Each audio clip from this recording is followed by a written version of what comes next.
अध्यक्ष जी, मंच पर मौजूद तमाम नेतागण और इस सभागार में उपस्थित साथियों, सबसे पहले मैं अपनी पार्टी की ओर से जननायक कर्पूरी जी को अपना श्रद्धा सुमन अर्पित करता हूँ।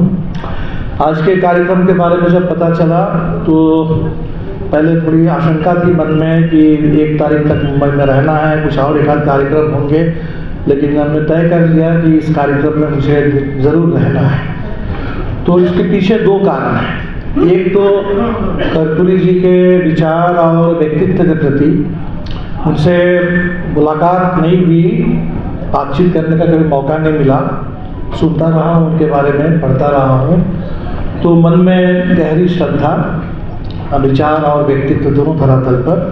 और दूसरा आज के राजनीतिक संदर्भ।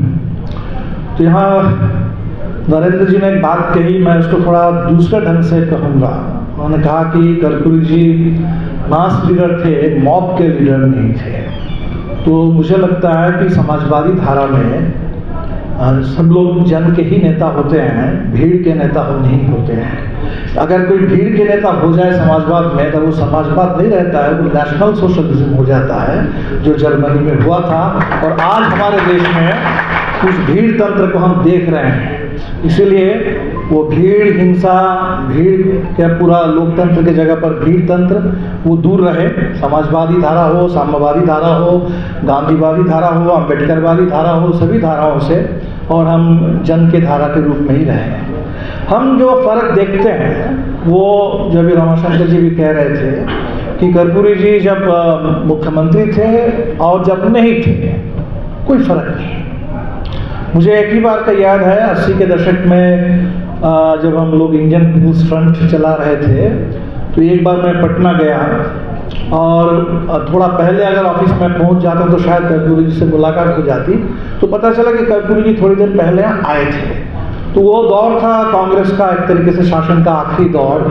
जगन्नाथ मिश्रा, विंदेश्वरी दुबे, भगवत झा आजाद सब मुख्यमंत्री हुआ करते थे।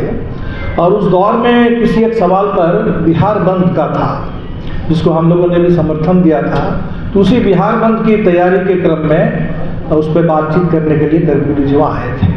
तो हमें लगता है कि ये जो एक आंदोलन के नेता, आंदोलनकारी, जिसको हमारे तंज कसते हुए नरेंद्र मोदी आंदोलन जीवी कहते हैं आजकल, तो ये आंदोलनकारी जो तेवर है वो मंत्रियों में, मुख्यमंत्रियों में, खासकर अगर समाजवादी धारा से, साम्यवादी धारा से कोई जाते हैं तो ये बना रहना चाहिए। आज के दौर में बहुत अफसोस है, आंदोलनकारी मंत्री बहुत कम दिखते हैं, सीईओ बहुत दिखते हैं, सब चीफ एग्जीक्यूटिव ऑफिसर बन गए हैं बहुत लोग। और एक एक राज्य में मैं देखता हूँ, और दिल्ली में तो और मैंने केंद्र सरकार में तो क्या कहना है। दूसरा हमें लगता है कि जो वैचारिक रूप से, जहाँ कभी कभी लोग समझता है कि इस देश में साम्यवादी धारा और समाजवादी धारा अलग है, ऐतिहासिक रूप से शायद बहुत अलगाव भी रहा है। लेकिन मैं जब अम्बेडकर को पढ़ता हूँ और कर्पूरी जी के भाषणों को भी पढ़ता हूँ, मुझे बहुत कोई फर्क दिखता नहीं है।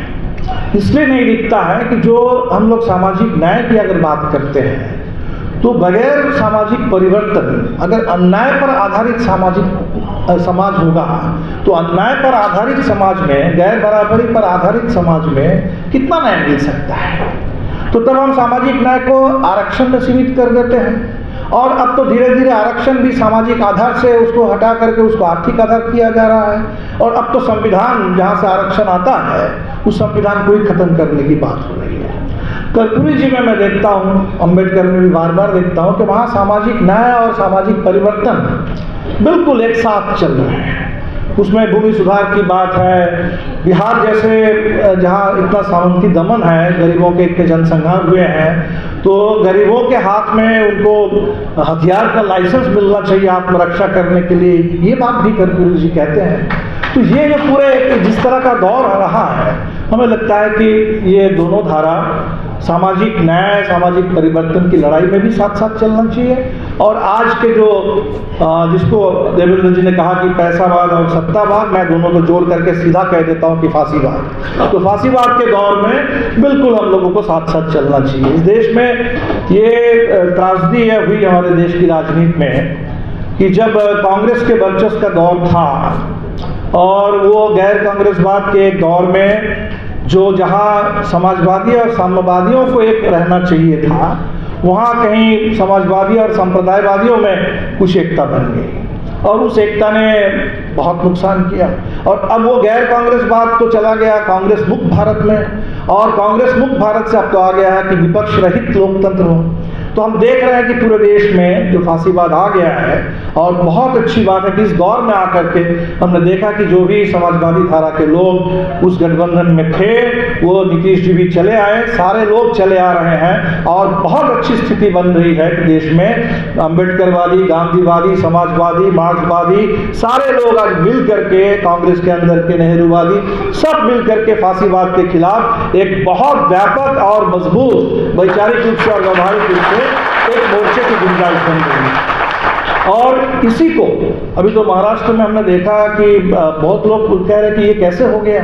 शिवसेना जैसी पार्टी जो वैचारिक रूप से सबसे घनिष्ठ मित्र है भारतीय जनता पार्टी आरएसएस के उस पूरे विचार के, राजनीति के, आज बहुत मजबूती के साथ शिवसेना इस तरफ खड़े हैं। उसके क्या क्या कारण है? वो महाराष्ट्र का स्वाभिमान कहीं गुजरात से टकरा रहा है, या जो महाराष्ट्र में भारतीय जनता पार्टी के रूप में जो पेशवाई राजनीति की दबदबे की वापसी हो रही है, वहाँ कहीं वहाँ के सामाजिक न्याय का आंदोलन टकरा रहा है। तो वो तो समय बताएगा, लेकिन बहुत अच्छी स्थिति बन रही है। और इसी में हम देख रहे हैं कि नरेंद्र मोदी के 15 अगस्त के भाषण को अगर आप लोग देखेंगे तो उस भाषण में, लंबा भाषण था लेकिन बहुत सारी बातें हैं उसमें, तो एक बात वो कहते हैं कि सामाजिक न्याय का सबसे बड़ा दुश्मन कौन है?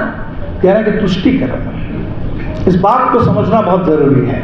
तुष्टीकरण मतलब वो कह रहे हैं कि बेसिकली जिसको हम लोग सेकुलरिज्म कहते हैं, जहां हम कहते हैं कि मेजॉरिटी कम्युनिटी को निश्चित तौर पर जो देश में जो भी माइनॉरिटीज है, माइनॉरिटी अलग अलग, कहीं धार्मिक अल्पसंख्यक हो सकते हैं। अभी मणिपुर में देख लीजिए तो कुकी वहाँ माइनॉरिटी में है और पूरे कुकी का जनसंहार हो रहा है। अब असम में कहीं चले जाए तो भाषाई कोई अल्पसंख्यक होंगे, तो भाषाई अल्पसंख्यक हो, एथनिक माइनॉरिटी हो, आपके रिलीजियस माइनॉरिटी हो, या विचार के हिसाब से, पूरे जीवन शैली के हिसाब से, अपने पूरे लाइफस्टाइल के हिसाब से जो माइनॉरिटी हो, सारे माइनॉरिटीज के, तो उनके डिफेंस का काम तो सबसे पहले मेजॉरिटी को करना है। और यहाँ अगर कोई मेजॉरिटेरियनिज्म होगा माइनॉरिटी को खत्म करके, तब तो कोई डेमोक्रेसी नहीं होगी। तो आज नरेंद्र मोदी फिर वही बात कह रहे हैं कि तुष्टीकरण सबसे बड़ा खतरा है, सबसे बड़ा दुश्मन है। यानी जो सामाजिक न्याय को जहां रिड्यूस कर दिया गया कि कुछ आइडेंटिटी, जहां आइडियोलॉजी की बात ही नहीं होगी और सोशल इंजीनियरिंग का कुछ फार्मूला होगा, उस सोशल इंजीनियरिंग को वो कम्युनलिज्म के साथ जोड़ करके, कम्युनलिज्म के साथ एक सोशल इंजीनियरिंग का सांठगांठ करना चाहते हैं। और ये बहुत खतरनाक एक दिशा है इस समय। और इसीलिए हम लोगों को आज के दौर में हमें लगता है कि बहुत एक मजबूत लड़ाई की ज़रूरत है। ये लड़ाई आज़ादी के, दूसरी आज़ादी की लड़ाई से बिल्कुल कम नहीं है। अभी एक सामने पार्लियामेंट सेशन आ गया है। इस पार्लियामेंट सेशन को क्यों बुलाया गया? ये विशेष सत्र है, क्या होने वाला है कोई नहीं कुछ जानते हैं। और बिल्कुल किसी तरह के कोई संसदीय प्रणाली, परंपरा, उससे कोई मतलब नहीं है। नए पार्लियामेंट बिल्डिंग में एक सेंगोल वहाँ ला दिया गया, सेंगोल ला दिया गया जो राजशाही का प्रतीक है। तो लोकतंत्र के अंगन में इस सेंगोल का क्या काम है, उसको लाया गया है यहाँ। और ये जो अभी विवेक देवराय ने जो लिख दिया है कि बिल्कुल नया संविधान, और ये हम देख रहे हैं कि नया संविधान, तो आरएसएस वाले भी शुरू से कहते थे मनुस्मृति को संविधान बनाओ, हिंदू राष्ट्र बनाओ। विवेक देवराय के लेख में आपको हिंदू राष्ट्र का उसमें चर्चा नहीं है, उसमें मनुस्मृति की बात नहीं है। वो दूसरे एक छोर से बोल रहे हैं कि जैसे प्राइवेटाइजेशन का वकालत किया जाता है एफिशिएंसी के नाम पर, कि पब्लिक सेक्टर में उत्पादन नहीं होता है, काम नहीं होता है, लोग कामचोर होते हैं और इसीलिए प्राइवेटाइज करो। तो वो प्राइवेटाइजेशन इकोनॉमी से बढ़ते बढ़ते आप एक तरीके से पूरा सत्ता का, संसद का, लोकतंत्र का प्राइवेटाइजेशन, उसी को हम कहते हैं फांसीवाद। और उसकी बात आई कि मोदी जी बहुत कुछ करना चाहते हैं देश को। लूनर मिशन के बाद अब सोलर मिशन चल रहा है, बस इसकी गारंटी हो कि उनके सामने कोई पार्लियामेंट खड़े नहीं आए, कोई सुप्रीम कोर्ट कुछ दखल ना दे। अगर किसान आंदोलन के चलते वो 3 कानून को वापस करना पड़ रहा है तो ऐसा कोई आंदोलन ही खड़ा ना हो सके। तो इस तरह से बिल्कुल अंग्रेजों के तर्ज पर राज चलाने की बात हो रही है।